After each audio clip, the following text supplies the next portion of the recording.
नमस्कार दोस्तों हम लोग हर कोई चाहते हैं कि कोई भी प्रोडक्ट मतलब ज़्यादा से ज़्यादा इलेक्ट्रॉनिक्स प्रोडक्ट जो कि हमारे देश पर बने और उसी को हम लोग यूज़ करें। लेकिन आखिरकार आजकल हम लोग कर क्या रहे हैं, या फिर पूरी दुनिया ही चाइना से बने हुए प्रोडक्ट यूज़ कर रहे हैं और हम लोगों के अंदर एक कीड़ा है कि स्वदेशी प्रोडक्ट यूज़ करें, चाइना को बॉयकॉट करें, चाइना की प्रोडक्ट हम लोग यूज़ ना करें। ऐसी कीड़ा हम लोगों में मतलब हमारे इंडियन में तो है ही, और ऐसा नहीं है कि सिर्फ इंडियन लोगों में ही है, ये पूरी की पूरी दुनिया में आजकल तैयार हो रहा है। चाहे आप इंडिया ले लीजिए, चाहे आप यूरोप ले लीजिए, चाहे आप यूएस ले लीजिए, कोई भी कंट्री जहां पर भी आप देखेंगे वो लोग ऐसा ही सोचते हैं कि चाइना हमारा दुश्मन है या फिर दुश्मन टाइप से काम कर रहा है, तो उसके प्रोडक्ट हम लोग क्यों यूज करें। बात भी सही है, लेकिन क्या दोस्तों ये पॉसिबल है चाइना को हम लोग बॉयकॉट कर दे या फिर चाइना की कोई भी प्रोडक्ट हम लोग यूज ना करें, ना ले और पूरी की पूरी चीज इंडिया में तैयार करें? मेरे हिसाब से तो ये पॉसिबल होने में बहुत सारे टाइम लगेगा, मतलब जल्दी से जल्दी तो ये नहीं हो सकता। अब क्यों मैं ऐसा कह रहा हूं, इसके पीछे कुछ कारण है जो कि मैं इस वीडियो में आप लोगों के साथ शेयर कर रहा हूं। दोस्तों पिछले दिनों एक इंफॉर्मेशन निकल कर आया है जिसमें कहा गया है कि एप्पल, माइक्रोसॉफ्ट, गूगल अपने जो प्रोडक्शन लाइन चाइना में बनाए हुए हैं पिछले दिनों या फिर अब तक, उनको वो लोग शिफ्ट करना चाह रहे हैं कुछ अलग अलग देशों में, जैसे कि वियतनाम, थाईलैंड, ताइवान, इंडिया। इन सारे देशों में वो लोग अपना जो प्रोडक्शन लाइन है उसको शिफ्ट करने के बारे में सोच रहे हैं। तो दोस्तों ये सारी बातें सुनकर तो हमको और आपको बहुत ही अच्छा लगना चाहिए, क्योंकि ये सारी कंपनी हमारी इंडिया में आ जाएगा, इंडिया में जो अनएम्प्लॉयमेंट है वो भी थोड़ा कम हो जाएगा और इंडिया में प्रोडक्ट तैयार होगा जिसको हम यूज करेंगे और दाम भी कम होगा। इन सारे वेल एंड गुड फैक्टर है जिसको सुनकर और जानकर आपको और हमको बहुत ही अच्छा लगेगा। लेकिन क्या ये वास्तव में बन सकता है या फिर क्या ये वास्तव में पॉसिबल है, थोड़ा इसके बारे में डिटेल में हम बात करते हैं। दोस्तों चाइना 30 साल लगे हैं चाइना को इस मुकाम पर पहुंचने में कि वर्ल्ड की जो लार्जेस्ट फैक्ट्री या फिर वर्ल्ड की फैक्ट्री कहा जाता है चाइना को। अब यूं ही तो नहीं बन पाए या फिर यूं ही तो नहीं उनको कहा जाता है। दोस्तों इसके लिए भी उन लोगों को बहुत ही ज़्यादा मेहनत करना पड़ा है, तभी जाकर चाइना ये मुकाम पर पहुंचा है। दोस्तों चाइना क्यों इस मुकाम पर पहुंचा है? क्योंकि चाइना में बैकलिंक प्रोडक्शन वो भी बहुत अच्छा है और फॉरवर्ड लिंक के भी जो ऑप्शन है वो भी बहुत अच्छे हैं, तभी जाकर एक कंपनी पनपता है सही से। कैसे कि कोई भी प्रोडक्ट बनने के लिए, या फिर मान लीजिए कि हम लोग एक हैंडसेट की ही बात कर रहे हैं, तो एक हैंडसेट बनने में उसमें सिर्फ और सिर्फ वही कंपनी का प्रोडक्ट यूज हो ऐसा जरूरी नहीं है। एक हैंडसेट बनने में बहुत सारी कंपनियों के प्रोडक्ट लगता है दोस्तों, जैसे कि चिप हो गया, हैंडसेट का कैमरा हो गया, बैटरी, ये अलग अलग कंपोनेंट्स है जो कि अलग अलग कंपनी से एक जगह पर आती हैं और वहीं पर असेंबल होता है, तब जाकर लेबल लगता है तो होता है उसी कंपनी का हैंडसेट। चाहे वो सैमसंग का हो, चाहे वो एप्पल का हो, चाहे वो किसी और कंपनी का हो। तो दोस्तों ऐसा ही चीज चाइना में भरा हुआ है। मतलब अगर एप्पल का हैंडसेट बनता है तो उसके रिलेटेड जितने सारे प्रोडक्ट हैं जो कि उस हैंडसेट पर लगेगा वो उसी जगह पर इजीली अवेलेबल है, ऐसे तरीके से वहाँ पर वो सारी चीज़ों को सेटअप किया गया है। अब दोस्तों अगर चाहते हैं हम कि कोई एक कंपनी हमारे देश पर आकर वो अपना मैन्युफैक्चरिंग सेटअप लगाए तो उसके साथ साथ चाहिए कि उनके जो एंसेलरी प्रोडक्ट है वो भी चाइना से उठकर हमारी देश पर आए और आकर अपना सेटअप लगाए, तभी जाकर फुलफिल एक चेन तैयार होगा और उस चेन के तहत 100% इंडियन प्रोडक्ट, या फिर इंडियन को छोड़िए किसी भी देश में जाए उस देश में वो प्रोडक्ट तैयार हो पाएगा। लेकिन क्या यह इतनी आसानी से हो सकता है? दोस्तों एप्पल ने कहा है कि वो अपना चाइना का जो सेटअप है उसको शिफ्ट करके इंडिया में लाएगा। एक्चुअली एप्पल तो बनाते नहीं है, एप्पल फॉक्सकॉन से अपना हैंडसेट बनवाते हैं। तो एप्पल चाहते हैं कि फॉक्सकॉन के जगह इंडिया पर आकर उनका हैंडसेट बनाए। इसके अलावा दोस्तों और भी कुछ कंपनी यूएस के बड़े बड़े टेक जायंट जैसे कि माइक्रोसॉफ्ट, गूगल, ये लोग भी चाहते हैं चाइना से अपना सेटअप उठाकर दूसरे किसी कंट्री में जाएं।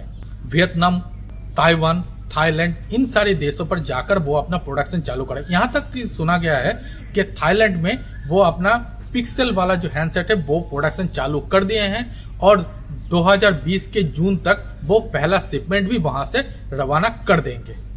बहुत ही अच्छा बात है। लेकिन क्या दोस्तों पिक्सेल का हर एक प्रोडक्ट या फिर हर एक एंसेलरी प्रोडक्ट, हर एक कंपोनेंट क्या उसी देश पर तैयार होगा? ऐसा तो नहीं, वो तो चाइना से ही लाना पड़ेगा। अब दोस्तों अगर चाइना से लाते हैं तो जो इशू पहले था उसमें उससे कितना ज्यादा आसानी होगा? मेरे हिसाब से तो उतना कुछ फर्क पड़ने वाला नहीं है। ऐसे ही दोस्तों माइक्रोसॉफ्ट के साथ भी होगा। माइक्रोसॉफ्ट भी चाहते हैं उनके जो प्रोडक्शन यूनिट है उसको शिफ्ट किया जाए वियतनाम में, थाईलैंड में।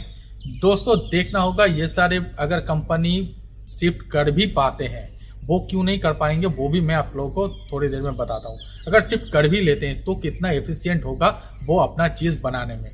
क्यों वो लोग शिफ्ट नहीं कर पाएंगे या फिर शिफ्ट करने में दिक्कत क्या आएगा? पहली तो बात, जो भी कंपनी के बारे में आप सोच सकते हैं वही कंपनी चाइना में जब गए थे तब तो ओपन था उन लोगों को एंट्री। अब चाइना से जब भी एक साथ बहुत सारे कंपनी निकलेंगे तो उनके भी इकोनॉमी को डेंट पड़ेगा। क्या कोई भी एक गवर्नमेंट इतनी जल्दी एक ऐसा इंसिडेंट जो कि कोरोना वायरस का पेंडेमिक, इन इंसिडेंट के तहत कंपनी को बाहर जाने देंगे? हालांकि यहाँ पर और एक फैक्टर काम करता है यूएस की कंपनी के साथ, जो कि है यूएस में पहले ही एक ट्रेड वार चल रहा था चाइना के साथ, तो वो एक फैक्टर है और कोरोना वायरस वाला फैक्टर। अब आगे आने वाले टाइम में चाइना के ऊपर अगर कोई भी इकोनॉमिक सैंक्शन पड़ जाते हैं या फिर हो जाते हैं तो वो और एक मार हो जाएगा। तो इसीलिए कंपनियां चाहते हैं कि चाइना से निकले। अब देखना होगा कि ये सारी चीज कैसे हो सकता है। क्या चाइनीज गवर्नमेंट इतनी इजीली और इतनी आसानी से उन लोगों को बाहर निकलने देंगे? ये चीज भूलना हम लोगों को नहीं चाहिए कि चाइना एक कम्युनिस्ट कंट्री है जहां पर एक पार्टी का शासन है। वो लोग जो कहते हैं वही 101% सही हो जाते हैं और वही लोग अपने हिसाब से नॉर्म्स भी बनाते हैं। तो इन सारी चीजों भी यहाँ पर फैक्टर होगा। इसके अलावा दोस्तों चाइना में skilled, semi skilled, non skilled labour भरमार है जो कि बहुत ही इजीली अवेलेबल हो जाते हैं। बाकी सारे देशों में क्या ये फैसिलिटी भी अवेलेबल हो पाएगा, ये भी देखने वाली चीज होंगी। दोस्तों इसके साथ मैं ऐड ऑन कर दूं, बहुत सारी न्यूज मीडिया पर यह भी एक इंफॉर्मेशन चल रहा है कि चाइना से 1000 कंपनी निकलने के बारे में सोच रहे हैं, जिनमें से 300 कंपनी इंडियन गवर्नमेंट के साथ बात कर रहे हैं और इंडियन गवर्नमेंट उन 300 कंपनी या फिर उससे भी ज्यादा कंपनी इंडिया में आए इसके फैसिलिटेट करने के लिए एक अलग से सेल बनाए हुए हैं जो कि इन सारी कंपनी से टच में है। कोरोना वायरस के पैंडेमिक के चलते जब भी ये सारी चीज ठीक हो जाए या फिर सुटेबल पोजीशन हो या फिर सुटेबल टाइम हो इंडिया में आने के लिए, तब इन सारी कंपनी को आने के लिए फैसिलिटेट किया जाए। खैर अगर होते हैं तो ये तो सबसे अच्छा और सबसे बड़ा बात है, क्योंकि हम भी इंडियन है, हम लोगों को भी प्राउड फील करने के लिए बहुत सारी चीज़ों की ज़रूरत है, जिनमें से ये एक बहुत ही बड़ा इशूज़ होगा। लेकिन आखिर में प्रैक्टिकली क्या होते हैं वो चीज़ देखना होगा।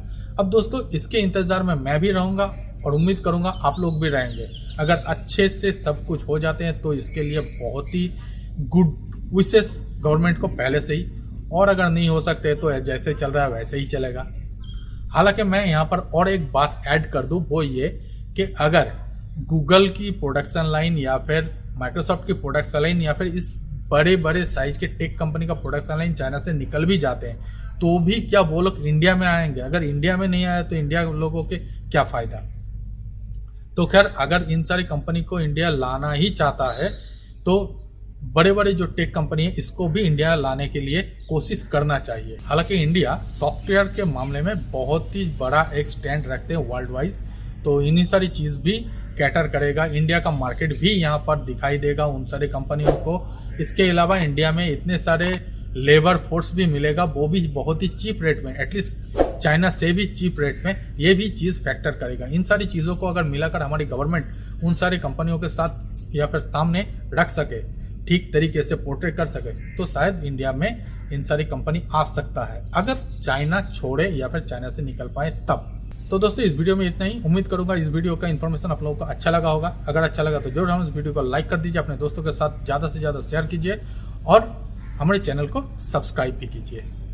तो मिलते हैं अगले वीडियो में, तब तक के लिए थैंक यू।